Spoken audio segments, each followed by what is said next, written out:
imeze ukuntu nkunda ko gakanzu reka nce ndakaraba neza. So duteramiye kwa Yvette ni muri shop nziza cyane kabisa.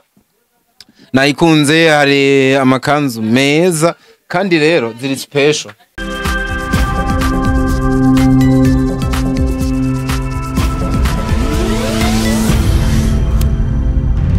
Dico Entertainment.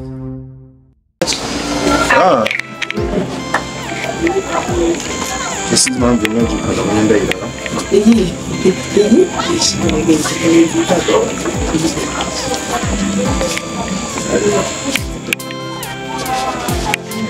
Ilikuwa na mpenzi Tanzania.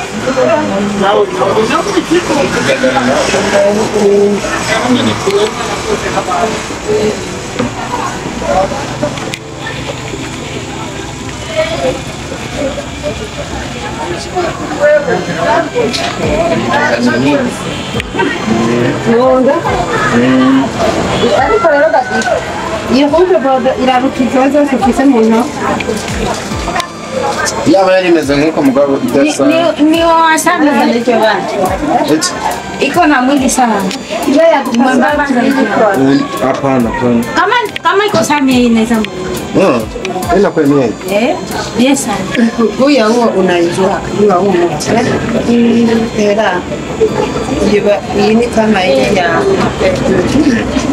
ya hobesi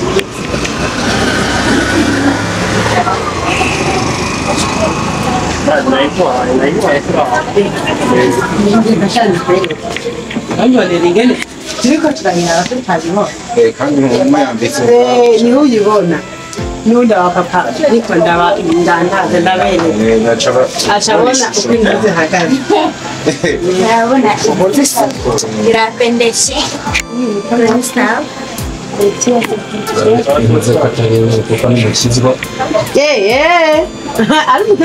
Diko. Oya n'umukizi wo mugaba awumusirimu. Na mapasura ni manini. Nini yo pasura ni nini? Wo mugabo. Asirimusi. Tuzakunira za urujya. Tuzakunira za urujya. Nawe nasa nkuko nyene.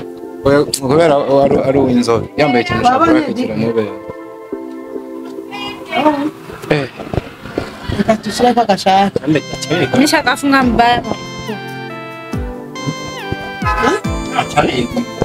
Cyane. Kumva umuntu abegwa yambaye ukuntu cyari kibihiwe none. Impuzu ibona. Ubundi wari mu kazi ngo matiste. Yari mu makayi ari mu. Wari wabimenye Diko. Sinarina. Mama we ko ntamenye ko nipfa. Ya kuravuga make. Oya banyina babi. N'amasori. Babihebye. N'amasori. Nisha kunga mbaya. Ngati. Oh. Ora. Huku. Esoga fibo.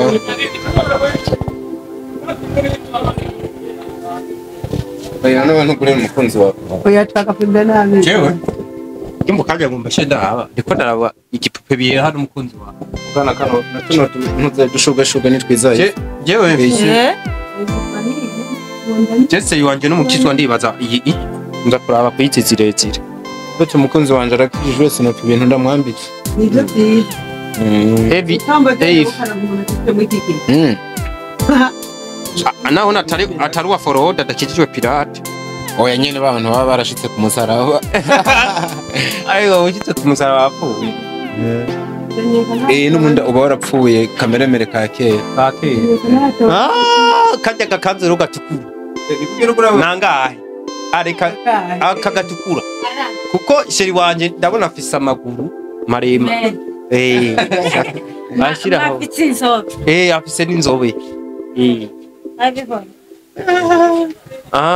Hindukira turabe. Wawe afite ibisusu. Umusheri wuzi. Si binini cyane. Dika. Niyi ntacibaye bro. Niyi ni sawa.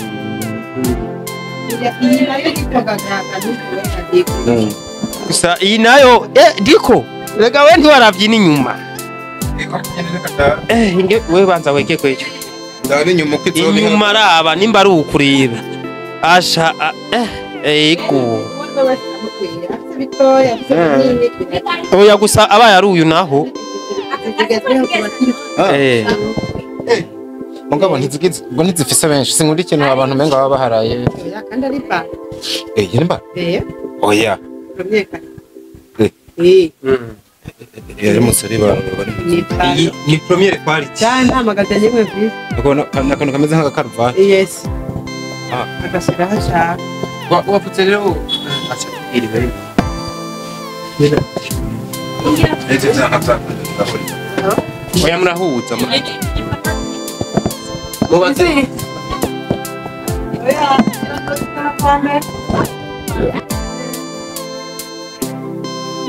Iya, mo kuya para gatan. Ndio kuya para. Shemeji tampendeza. Shemeji yake tampendeza. Ndakunda black sana. Aka nukikizwa mbona menga ni Ndembo imengo groupe ni shasha yahindutse nivyo canke sindiko ndabibona. Umeze gute rero? None ipo watu bashimira. Nico kintu nako kaimaje na shaka.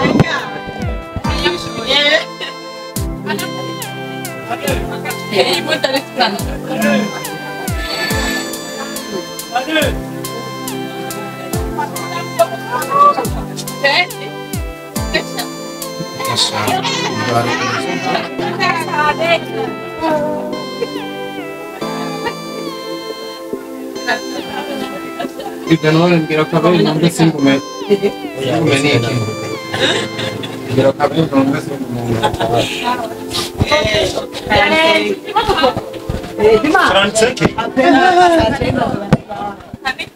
Azi bye. Ariko reka nti. Nari sanga tibaza. Sabona, shiba ulimba kitu. Kambi ari sawa. Video nuko bari inyuma ntiyashikira. Imbere imbere ari inyuma ariko iyi babikunze n'utari munini gose inyuma yamuguye. Waje aho kuko ngaha. Nyiyi ni je nari kuyivuga. Iyi ni je nari kuyivuga ngaho bonye. Nini?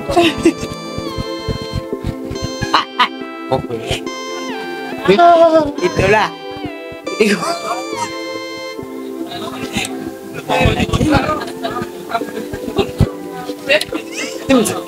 Nze mvuga ati yambiswe na Yves. ni Ivete shop.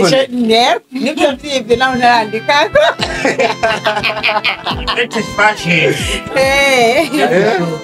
Wenda bivuze ko ni muzo yumva yuko muri umusheri wanje muzo y'ibihumbi 100 kandi inayarengeje. Rano mgaga tika. Ande tukomeje kwa sister kuri nze.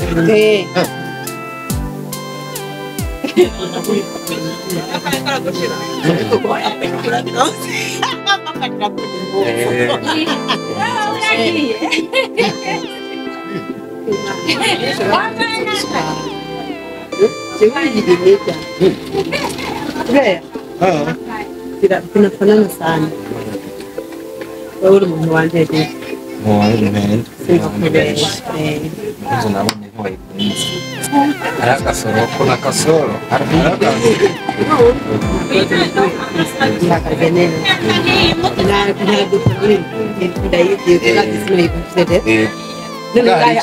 Nakubonye ko gisa nuko mengo ugire kuyikunda zinafanana sana na hii vinafanana na hii na hii zinafanana hapo sawa. Yako nini? Hivi sasa tunataka tuongee Kiswahili. Sasa hiyo ni nini unaongea? Huyu mnafanya kazi moja. Hapana, asidanganye. Unasema niko na maandiko na entertainment mwenzenu madogo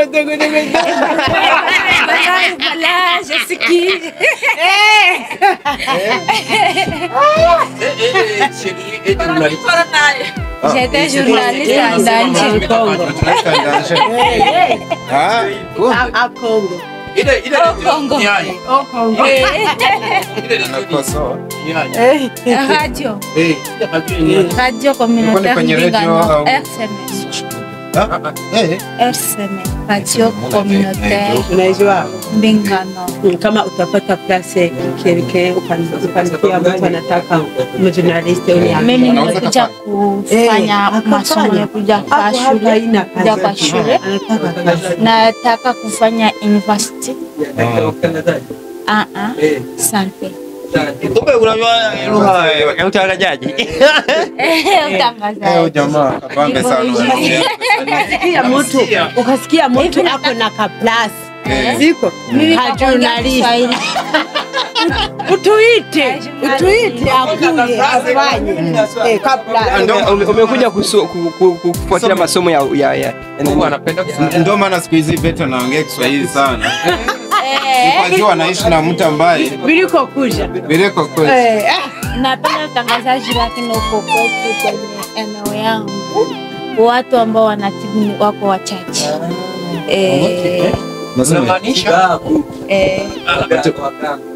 watibabu wa kienyeji yani abaganga Bana bakanga. abaganga anamsemea huo sana abaganga lakini anajaribu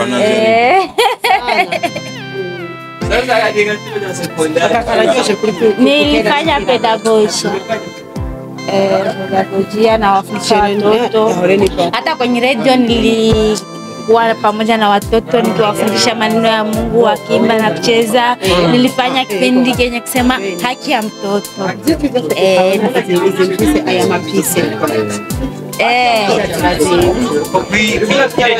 Ndio.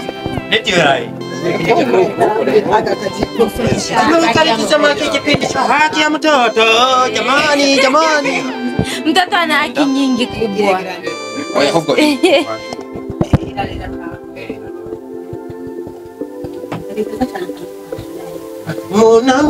acha nibebe hapa Hapa nipo.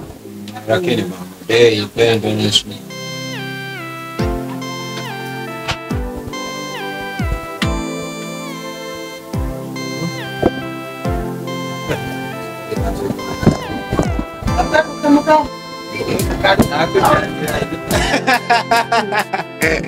nzoza atuko afisinuze afise impuzu nziza kweli Kuri mukiriya yinjiye agenda gute n'ukuntu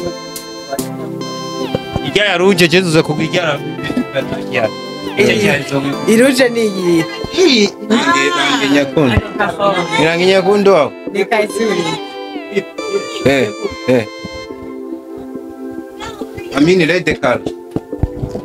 How do you call it? How do you call it in kama ni nyekundu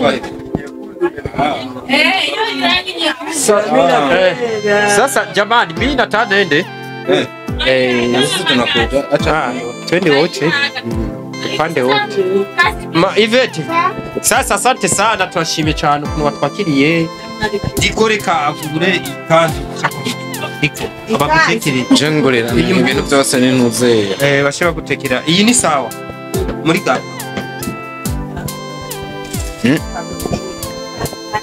yamani kuno mumbwira abandanije ntunga kamera se ladies and gentlemen nagendanye n'abapaparazzi no muzi maniga ko ndigurira uduhuzu tw'umuntu ongeye hakuna shida ndiko ndigurira impuzu zuwanje mukunzi ariko ntazobereka bari bazi abamuzi baramuzi jewe umwe mfise umwe n'abakecu n'abakecu Kumbise uburyo ushatse kwigamba mengo ufise umukunzi arenga umwe ntabwo byohinduka nke sha muganda ndabonye ive mpava nivuguruza ndabonye impuzu ntari nabonye we numwambara neza imeze ukuntu nkunda ko gakanzu reka nce ndakaraba neza. So duteramiye kwa Yvette ni muri shop nziza cyane kabisa, nayikunze. Hari amakanzu meza kandi rero ziri special. Ngo iki ni iki no munsi natemberanye n'umuhungu wanje Mayeri, je numvise noguriye kabisa. kiramvuga shireko numvise noguriye mugabo mukazohora n'umukobwa mwibarabara yambaye impuzu isa ni muzace mwibaza ngo numusheri wa Diko. Attention je ndiko ndayiraba neza. Oya kuko byoshoboka hakabaho ni none iyi ni imwe mu gisagara cyawe cyo. Kibazo we washimye kandi impuzu isuku ni igipupe gifise ibisusu nk'ibi. Rero je nkiraba umuntu ayambaye ndusha ndaba inyuma usanza tafi ari igi saza tafi se zovuga tusiwe ko aho twapimye igipupe je ndakiye. So even wabana zivuga nka zivuga ko tariko ndamukirize abakunze ba Diko Entertainment, hanyuma ubwire n'abakiriye baze kugushorera kabisa ufise impuzu nziza. Bagire mahoro neza bakunzi ba Diko, bakunzi bacu murameze neza, natwe ni sawa turashima Imana. Hanyuma rero ndashimiye cyane Diko yanyivuriye kuno munsi akaza kunshorera. Kwa Yvette haramera yadufashe neza atujana no muhira dufashe umunsi turangize yankoreye umunsi kabisa. Yvette atwenza cyane abana buri kanya umuntu aba ari karatwenga urakoze nziza nukuva mu bwiza umuntu aja mu bundi. Urakoze aha rero je ndambika abadamu abakobwa bakiri bato n'abantu bakuze kameme bashaka kwambara utuntu turi kuri. Nabanye nka Jennifer Ramutse. Jennifer niwo mwambika. Jennifer niwo muntu wa mbere do sex feminine munini dufise muri sinema y'Iboro. Ndayifise yambari munini ndayifise yo mukwira nawe. Oya Ramutse akina kwa ntumenga akina kwa bakimoko kwa bakimoko arafise amadira kwa kimoko nyene nivyo muzo mumagarire kimoko he mwaze kumpamagara dukinane n'uwo muvyeyi kandi vraiment nawe nyene abikora neza kubera ko none abasore watwirengagije. Urumva guza abasore sindazimenya neza cyangwa wazituzaniye mwabuno buryo tuza tugaca tugenda tuburiye abakunzi ba abasore je nifuza by'ukuri ko mwonezereza abashiri banyu kandi urabona bavuga umugani mu Giswahili ngo upendo si maneno, sikia Kiswahili ni kitendo. Upendo si maneno maneno.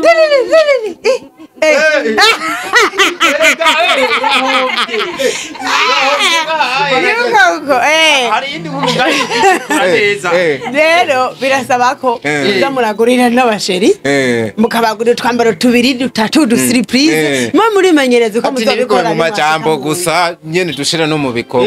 Amasiriprise araryoha. Mwere mukanya yavuze ijambo ntakunze none ngo umukobwa ngo noba ndamugurira ngo ndi umuvyeyi wiwe ako kanura ko umuntu ajowa namuna yakupea keya. Ikari commentaire mbi yindi bakunze gutera gusa kugurira umusheje nabonye ijya kanzi ijya nziza ijya itukura ejo nuko ntagenda ejo si barajyanje gose je nanje nkundira itukura kwita amugo niwe aho ni sawa gose twese dukunda bitandukanye. Rero birasaba ko muza muraza mu bagurire mubanezereze mwe muri menyereza ubugabo nuko bitangura kuko ni wa mushikana mu rugo soba responsable umwambike umugaburire umuvuze hangurubu uwo muhamahera akaca kwigurira hari ico biba bitwa. Oya naho kajanye babiryosha cabona kumuvira ko naho abata ibaze nko kuri no mugoroba ni naco mu rugo kwa Mutama wa surprise aho zakubushitse kwitafari. Oya ejo bamaheri baca baza umukunzi wanje aberewe n'amafaranga nzize hano hantu ngo bonye inkumi nziza mano utazi wayubatse uzoshima amagara ndagufashe ku mutima ukabama ntubiteho bari gusanga barindiye abakeje. Hanyuma rero Diko kuba kwa abantu bacu bari kwadukurikirana bazoze ni kurinda bambike kuri rumwe seshi nzimba. Oya gusa nezerwa n'abantu baberewe akenenda yavuga yakangahe oya gusa kugindwi ni kugindwi muri Bururi ntabwo zimba oya sinzimba uravye n'umuntu ayambara isusa bafise twereke n'imbere Anambere ananyuma. Erega ikibazo cyo mu. Ese wawe yambaye. Ni maka bicara imbere. Kwigusha ubanza ukaraba kariki ko ari inye. Aramutse atagifise. Oya tacha turumva. Oya iki ni igisusu c'iki gipupe. Mugabo buri muntu wese arafise igisusu ciwe. Nta muntu numwe hari adafise igisusu. Uko kingana kose aragifise. Cyane. Ewa muhungu. Oya naje. Nuko rero dukorera ngaha mu Kinama muri Bururi kugindwi kwipave niho tubatori inimero nimero bafana muze mu mchore nimero ya telefone ni 61 68 48 98 tandatu nimwe tandatu n'umunani 48 98 aho rero aho muri hose nuca ndabatora nkabategera murakoze Ivete abanza kaguha no kumunezera akagutwenza akakuryohera umuntu ariko aduha umunezero serious muri cinema ibaze rero urazi yuko ujya munezero wonyene utanga uri kuraha abantu ari umuti ubavura stress no kuvuga ngo bijya byonyene bo biguhera amafaranga menshi umuntu araje ugacanza ukamuzimana ivyo bintu ku buntu ugaca umutekerera n'impuzu nziza just imagine so ibihe byiza ego murakoze ndanahatuye umugisha hano hantu amen ndazi yuko akanwa k'umukozi w'Imana ico katuye kibuko kakarema tuze tugaruke byarigwije ibihangabo kenshi amen karibu behangabo amen